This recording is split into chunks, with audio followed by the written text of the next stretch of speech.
Alright, today we're doing a spine tech installation, and if you see with a piece of wood, there's not a lot of flex in wood, and if it does go past a certain point, the fibers break. Whereas if you look at spine tech, it has incredible memory, and once that's laminated in the board, it actually helps the board to return to its natural state, which stops it from breaking and makes the board a hell of a lot stronger. For today's installation, what you're going to need is a paintbrush, probably about a 1 inch, the adhesive, you're going to use an 80 grit bit of sandpaper, tape. It's important to have your spine tech with the plastic sleeve because you'll be using that when you glue the actual spine. It's super important that we get rid of any dust or residue, because when you're gluing, it's going to kind of clog the glue up, and also it'll sit high and the spine tech won't sit nice and flush in the cut that's been made. So just lightly blow that.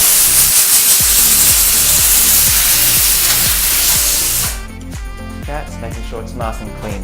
Because you're working with glue, you don't want to mess all over the board. So what we're going to do is use a 3/4 inch tape and tape up on either side of the recess. Don't tape it right on the side. The reason being is that when the spine goes in, you might, and because of the glue, it might pull some of the tape in and you might tear it. So give it about 1 mil or so just off the actual side. And then the longer you pull it, the more straighter you're going to get the tape up. And just look down it like you're playing pool, like you're doing a pool shot. Okay, pretty simple, pretty easy.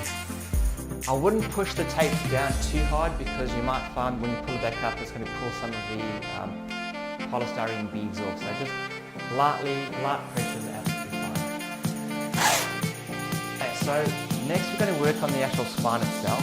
So you're going to open up the plastic sleeve and do not throw it away and try not to damage the sleeve. So pull it out cleanly, pop the sleeve on the board. What you're going to use that for is you're going to put the spine on top of the sleeve and then glue up, and if you do make any mess, it's going to go onto the plastic and again not onto the surface.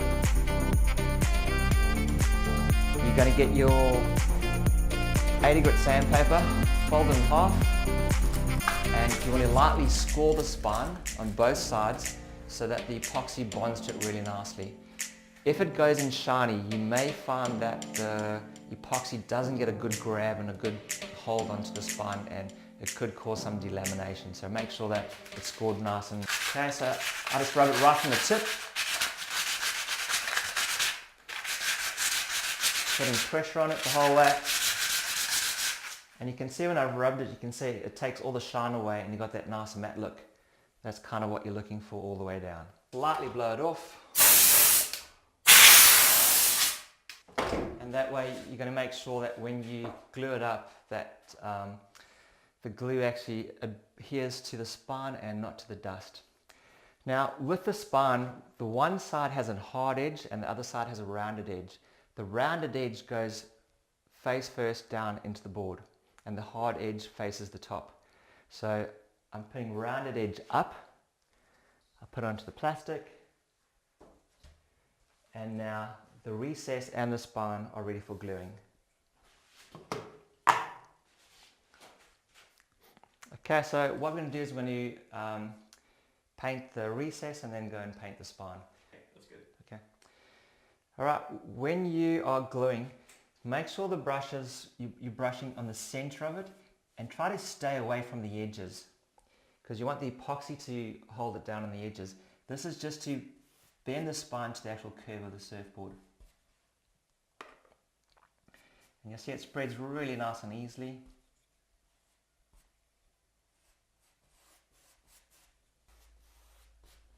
Okay, so that's the recess done.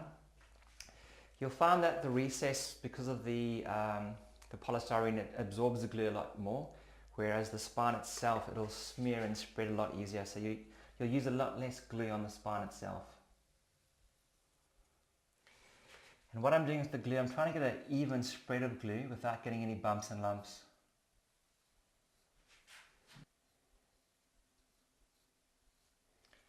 Okay, and that's the gluing process done. You're going to have to let that set for between 5 to 10 minutes so that when you go to it, it's actually touch dry. Once it's touch dry on both surfaces, you can then install the spine.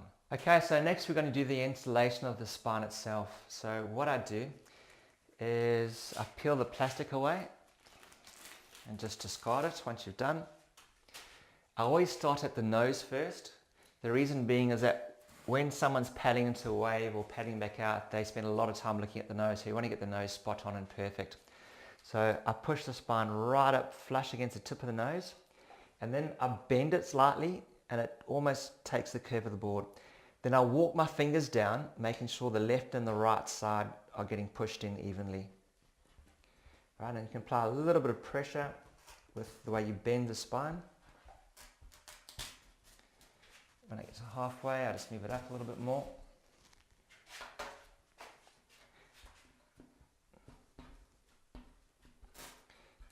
And you can actually see the glue adhering to the spine, and it pulls it down really nicely. When I pull the tape off, I try to pull it away from the spine so that no glue falls back onto the spine. Otherwise, you might have like a white glue mark on that black spine. So I always pull the glue away.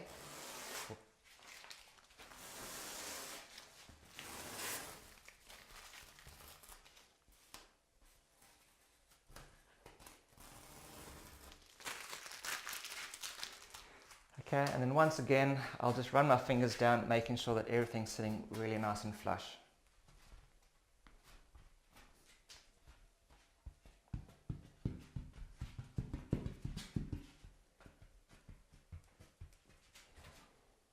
So if there is a very, very marginal little lip on there, you can get your block and any little bit of bits of glue.